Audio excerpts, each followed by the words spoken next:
Students, मैं प्रशांत भागवत आप सभी का मेरे इस चैनल पर हार्दिक स्वागत करता हूँ।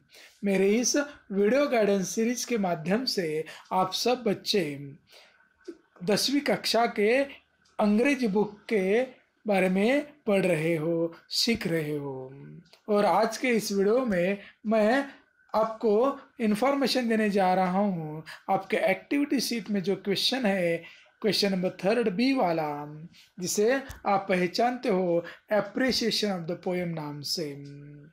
इसमें आपको एप्रिसिएशन ऑफ द पोएम लिखना है, कविता का रसग्रहण लिखना है। और आज हमने चुनी है poem number 1.1 and it's name is a teenagers prayer.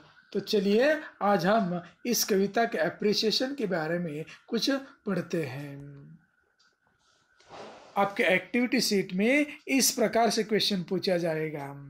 Right an appreciation of this poem with the help of the following points. आपको कुछ पॉइंट्स दिए जाएंगे और उस पॉइंट्स के मदद से आपको आपका जवाब लिखने में आसानी होगी। पॉइंट्स कुछ इस प्रकार से हैं। पहला पॉइंट होगा टाइटल, इस कविता का जो नाम होगा। दूसरा पॉइंट होगा इस कवि का नाम। तीसरा पॉइंट होगा इस कविता में जो राइम स्कीम यूज की गई है उसके बारे में लिखना है। चौथा पॉइंट होगा कविता में जो फिगर ऑफ स्पीच आपको मिलेंगी उसका नाम लिखना है। और अंतिम पॉइंट होगा थीम और central idea. Students remember, title लिखने के लिए आपको आधा मार्क दिया जाएगा। नेम ऑफ द पोएट लिखने के लिए आधा मार्क दिया जाएगा। राइम स्कीम और फिगर ऑफ स्पीच एक मार्क मिलेंगे आपको। और थीम और सेंट्रल आइडिया आप लिखेंगे तो आपको 2 मार्क मिलेंगे। इस प्रकार से यहाँ 5 मार्क इस सवाल के आपको मिल सकते हैं। अगर आपने ये 5 ही पॉइंट्स सही तरीके से लिखे तो 5 में से 5 गुण आपको मिल सकते हैं। अपना आंसर लिखते समय याद रखिएगा, पहला पॉइंट होगा टाइटल और आंसर है अ टीनेजर्स प्रेयर। यह कविता जे मॉर्स ने लिखी हुई है। तो second point is name of the poet and the answer is J Moore's.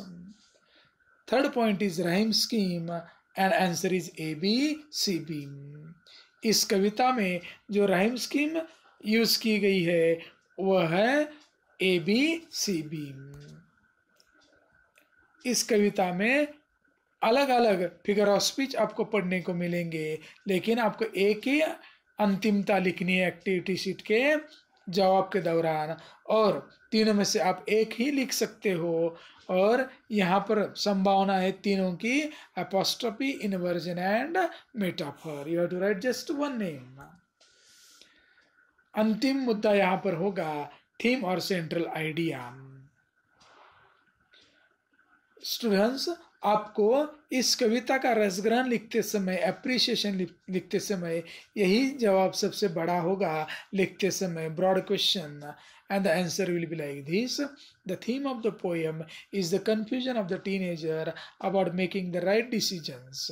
The right decision will make one successful, but a wrong decision will ruin his or her life. So the teenager in the poem is praying to the God to show the right path. इस कविता के माध्यम से आपने क्या पढ़ा है कि एक किशोर वयीन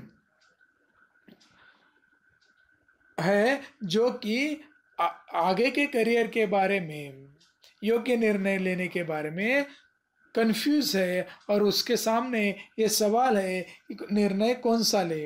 अगर वो सही निर्णय लेता है तो वो आगे जिंदगी में सक्सेसफुल होगा, और उसका अगर डिसीजन रॉन्ग होता है तो मे बी उसकी जिंदगी खराब भी हो सकती है।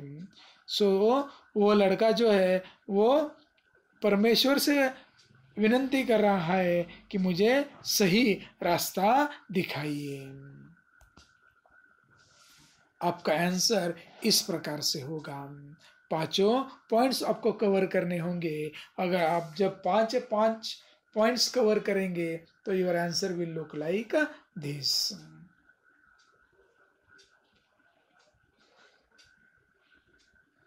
All 5 points are covered here.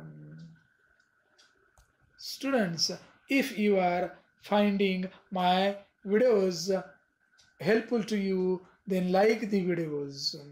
अगर आप नए हैं मेरे चैनल पर तो चैनल को सब्सक्राइब कीजिए, प्रेस द बेल आइकॉन, और उसके साथ में आपको नए नए वीडियोस, एजुकेशनल वीडियोस देखने को मिलेंगे.